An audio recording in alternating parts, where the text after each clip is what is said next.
Baik, assalamualaikum warahmatullahi wabarakatuh.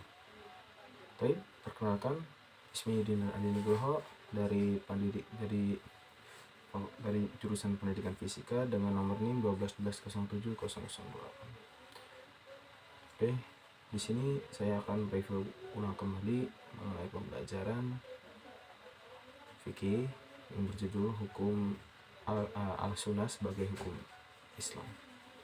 Jadi seperti yang kita ketahui bahwasannya as-sunnah itu adalah kebiasaan ya. Tapi as-sunnah di sini lebih menjurus kepada hadis. Apa sih itu hadis? Hadis itu merupakan segala sesuatu lah yang bersangkutan dengan Nabi, ataupun dari qaulihi, dari perkataannya, au fi'lihi, dari perbuatannya, dan au takririhi, dari ketetapannya, au min sifatihi, ataupun dari sifatnya. Ya bisa dikatakan tuh segala perbuatan apa yang dilakukan Nabi lah di semasa hidupnya gitu. Itu hadis. Nah, dan adapun hadis di sini nih sebagai sumber hukum kedua ya setelah Al-Quran. Kenapa? Karena Al-Quran itu langsung dari Allah SWT dan hadis itu dari Nabi. Begitu saja. Nah, di sini hadis kenapa? Hadis itu sebagai penjelas ya di dalam yang udah dalam Al-Quran. Jadi Al-Quran tuh udah ada tapi tidak dijelaskan seperti apa.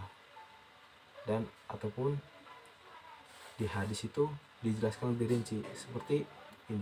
Di Al-Quran dijelaskan bahwasanya kewajiban sholat, tapi tidak dijelaskan kaifiyatuhu, caranya seperti apa, tidak tahu. Tapi di hadis dijelaskan, sholu kama ra'aitumuni usolli, sholatlah seperti kalian melihatku sholat. Banyak di situ muncul namanya kayak cara sholat gimana, dari sudut-sudut pandang orang aja sholatnya kayak gimana. Ada yang takbir kayak gini, ada yang takbir kayak gitu, beda-beda. Jadi nah, adapun di dalam hadis ini kayak tingkatan secara umum ya, ada yang sahih, adapun yang dhaif, dan adapun yang maudhu. Hadis sahih ini emang sudah terbukti ya, kayak hadisnya emang bisa dibuat sebagai hukum, dasar hukum, dan juga bisa sebagai dasar hukum dan juga bisa dipraktekkan atau diamalkan itu. Tapi kalau dhaif ini ataupun hadis lemah itu biasanya hadisnya cuma bisa dibuat sebagai dilakukan doang, kayak sebagai akhlak gitu. Kalau di Indonesia tuh sebagai akhlaknya saja boleh dilakukan, karena dari segi hadisnya itu agak diragukan gitu sampai ke Nabi Muhammad. Adapun namanya hadis maudhu. Hadis maudhu di sini emang hadisnya itu asli bukan dari Nabi, itu hadis-hadis buatan. Hadis bukan buatan, bukan dari Nabi, itu dari para orang-orang yang untuk li'ajli dunia.